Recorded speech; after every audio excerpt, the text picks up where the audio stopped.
അസ്സലാമു അലൈക്കും വറഹ്മത്തുള്ളാഹി വബറകാതുഹു. പ്രിയമുള്ളവരെ, ബഹുഭൂരിഭാഗം ആളുകളും അശ്രദ്ധയിലാവുന്നതും എന്നാലോ അത്യധികം ഗൗരവമുള്ള വിഷയമാണ് ഇന്ന് പറയുവാനുള്ളത്.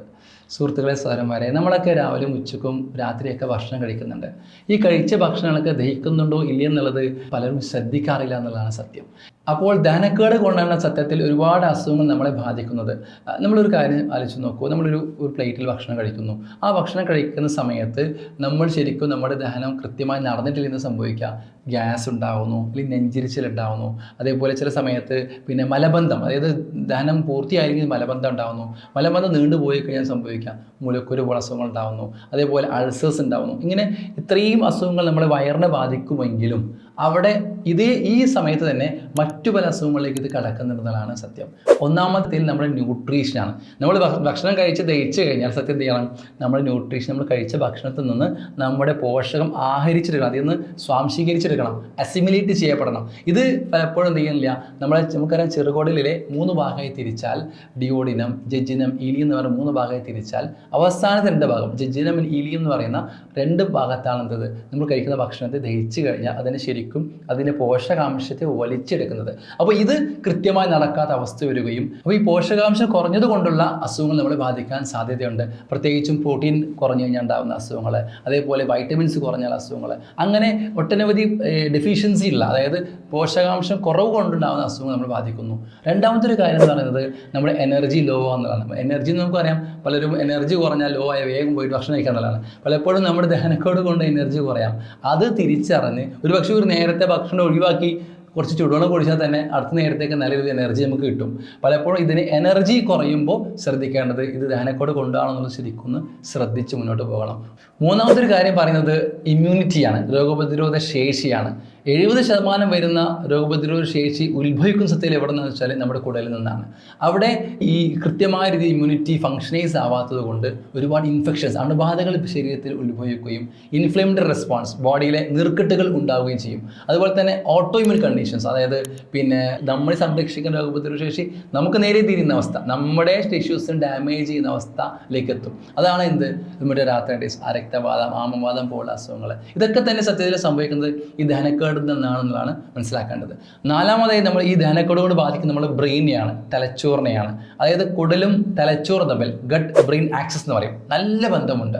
അപ്പോൾ ഇവിടെ കുടൽ എത്രത്തോളം ആരോഗ്യമോട് നിൽക്കണോ അത്രയും ആരോഗ്യത്തോടെ ബ്രെയിൻ നിൽക്കാൻ സാധിക്കും എന്നുള്ളതാണ് പഠനങ്ങൾ പറയുന്നത്. അതായത് ഇപ്പോൾ ഒരു ക്രോണിക് കോൺസ്റ്റിപ്പേഷൻ, അതായത് മലബന്ധം സ്ഥിരമായുള്ള ആളുകൾക്ക് എന്ത് ചെയ്യുന്നു വെച്ചാൽ പാർക്കിൻസൺസ് അസുഖം വരാൻ സാധ്യതയുണ്ടെന്നാണ് പഠനങ്ങൾ പറയുന്നത്. അതേപോലെ അൾഷീമേഴ്സ് അസുഖങ്ങൾ, ഇതൊക്കെ തന്നെ തലച്ചോറിൻ്റെ സെൽസ് ഡാമേജ് ചെയ്യുന്ന, തലച്ചോർ സെൽസ് ചുരുക്കി കളയുന്ന ന്യൂറോ ജനറേറ്റീവ് കണ്ടീഷൻസ് ഒക്കെ വരുന്ന സ്ഥലത്തിൽ ഈ ഗട്ടിൻ്റെ ഹെൽത്ത്, അതായത് കുടലിൻ്റെ ആരോഗ്യം കുറയുമ്പോഴാണ്, അവിടെ നല്ല ബാക്ടീരിയകൾ നശിച്ചു പോകുമ്പോഴാണ് പലപ്പോഴും ഇങ്ങനെ അസുഖം വരുന്നതാണ് പഠനങ്ങൾ പറഞ്ഞുകൊണ്ടിരിക്കുന്നത്. അഞ്ചാമതായി നമ്മൾ ബാധിക്കുന്ന വിഷയം നമ്മുടെ മനസ്സിനെയാണ്, അതായത് മെൻ്റൽ ഹെൽത്ത്. നമ്മുടെ മൂഡ്, ഇമോഷൻസ് ഒക്കെ തന്നെ ഈ പറയുന്ന ദഹനക്കേട് കൊണ്ട് അതിനെ ബാധിക്കുന്നതാണ്. അതായത് ശരീരത്തിലെ 90% വരെ സെറട്ടോണിൻ ഹോർമോൺ അത് കുടലിൽ നിന്നാണ് ഉൽപ്പാദിപ്പിക്കപ്പെടുന്നത്. അതുകൊണ്ട് തന്നെ ഈ സെറട്ടോണിൻ ആണല്ലോ നമ്മുടെ ഇമോഷൻസിനെയും ഉറക്കത്തിനെയും സ്ലീപ്പിനൊക്കെ ബിഹേവിയറെ നിശ്ചയിക്കുന്ന സത്യത്തിൽ ഈ സെറട്ടോണിനാണ്.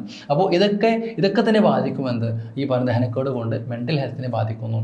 അതേപോലെ തന്നെ നമ്മുടെ ദഹനക്കേട് കൊണ്ട് കൃത്യമായി ആഗിരണം ചെയ്യാതെ, മെറ്റബോളൈസ് ചെയ്യാതെ സംഭവിക്കുന്ന വിഷയമാണ് ഷുഗർ, പ്രഷർ, കൊളസ്ട്രോൾ പോലുള്ള അസുഖങ്ങൾ, മെറ്റബോളിക് കണ്ടീഷൻസ്. ഇതൊക്കെ തന്നെ നമ്മൾക്കറിയാം ഇതിനെ എല്ലാ സ്ഥലത്തും ബാധിക്കുന്നു. എവിടെ? കിഡ്നിനെ ബാധിക്കുന്നു, ഹാർട്ടിനെ ബാധിക്കുന്നു, തൈറോയിഡിനെ ബാധിക്കുന്നു, ഹോർമോൺ പ്രശ്നങ്ങൾ ഉണ്ടാക്കുന്നു.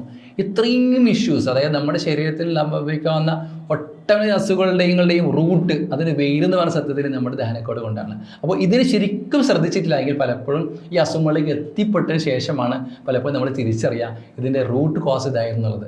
ഏതായാലും ഈ ദഹനക്കേട് കൊണ്ട് നമ്മൾ സംഭവിക്കുന്ന വിഷയങ്ങളെ നമ്മൾ തടഞ്ഞു നിർത്താൻ ഒരു ടെസ്റ്റ് പറഞ്ഞുതരാം. നമ്മൾ കഴിച്ച ഭക്ഷണം കൃത്യമായി ദഹിച്ചിട്ടുണ്ടോ ഇല്ലേ എന്നുള്ളത് തിരിച്ചറിയാനായിട്ടുള്ള ഒരു ടെസ്റ്റാണ് ഇത്. പ്രത്യേകിച്ച് ലാബിൽ പോകേണ്ട ആവശ്യമില്ല, കെമിക്കൽസ്, റിയേജൻസ് ഒന്നും ഉപയോഗിക്കേണ്ട ആവശ്യമില്ല.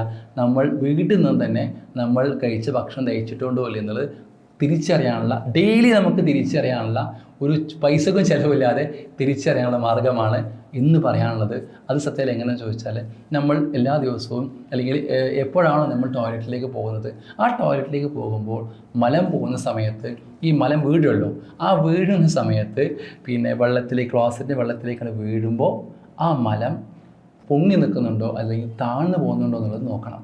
പൊങ്ങി നിൽക്കുന്നുണ്ടെങ്കിൽ, വെള്ളത്തിന് മുകളിൽ ഇങ്ങനെ പൊങ്ങി നിൽക്കുന്നുണ്ടെങ്കിൽ അതിനർത്ഥം ദഹനം പൂർത്തീകരിച്ചിട്ടുണ്ട്, ശരിയായ ദഹനം ഉണ്ടായിട്ടുള്ളതാണ്.